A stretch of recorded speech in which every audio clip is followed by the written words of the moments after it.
this summer, Book TV is asking, what are you reading? I'm Gerry Connolly. I'm the congressman from the 11th Congressional District of Virginia, and I'm here to talk about books. I myself am a very avid reader. I read on average at least a book a week, sometimes two, and most of my consumption is history and biography.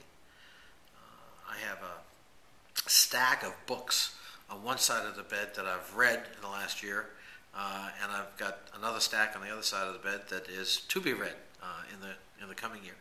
And I particularly am fond of American history, and have read a number of biographies in the last year. Read a wonderful book by Joseph Whelan, The Last Crusade, on John Quincy Adams' career here in the House of Representatives. And in many ways, historians, I think, very few historians have ever written about that period exclusively in John Quincy Adams' career. But he spent 17 years here in the House of Representatives after having served as president, and had a very distinguished career and was an outspoken opponent of slavery, and in many ways was somebody who foresaw the disunion that was going to occur over that great subject.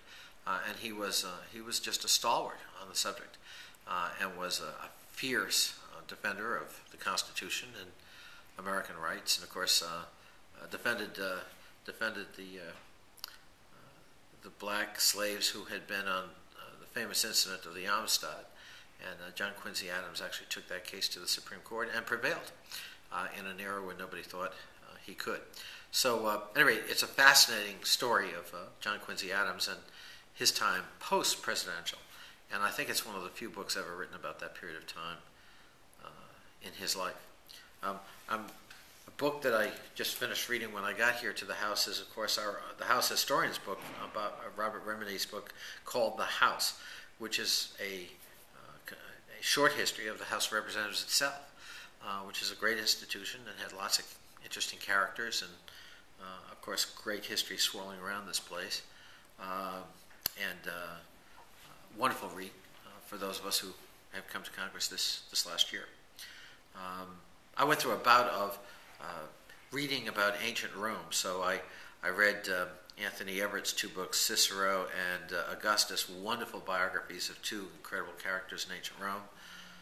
Adrian Goldsworthy's book, biography on Julius Caesar, which was so good. I then went to Carson McCullers' novel on Julius Caesar, which is also a great read.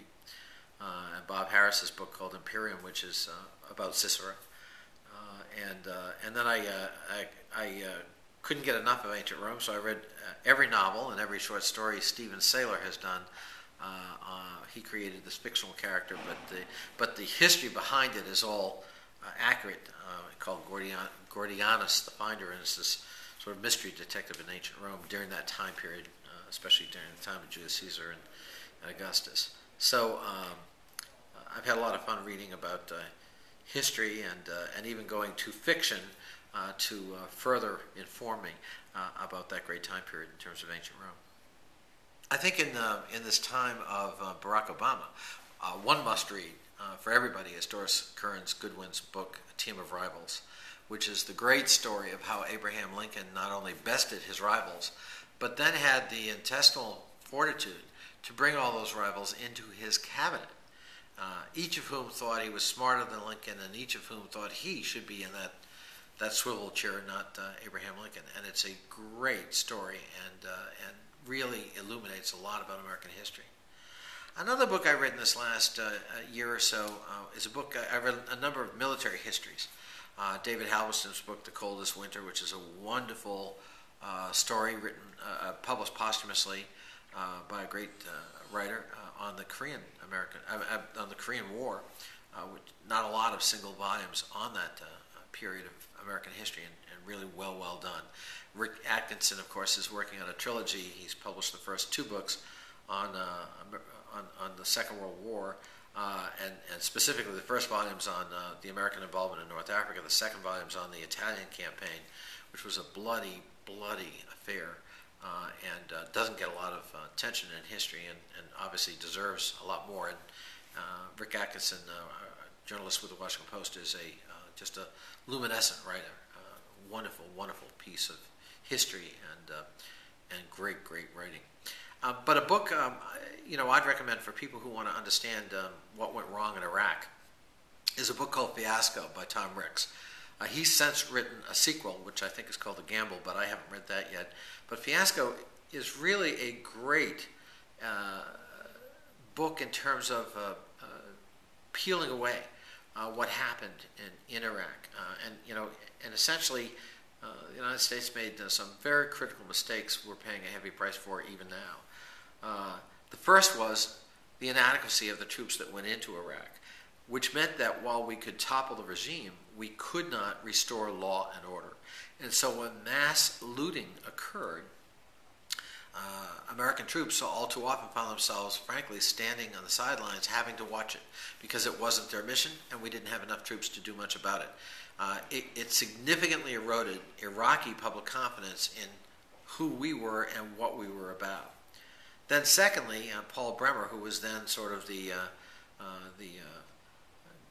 guy in charge, put in charge by both Rumsfeld and Bush, overturned some decisions the American military had been trying to make in order to restore law and order and to essentially try to rebuild some kind of structure. The first was his decision to disband the Iraqi military, which had been at odds with what our own military was trying to do.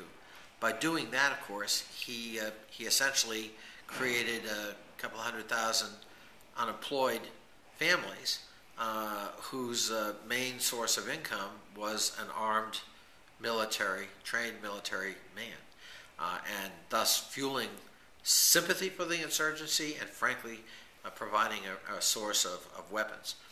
And the third great mistake was the decision that to ban all members of the Ba'athist Party, which had been the dominant party in Iraq since the time of Saddam Hussein, from serving in the new government.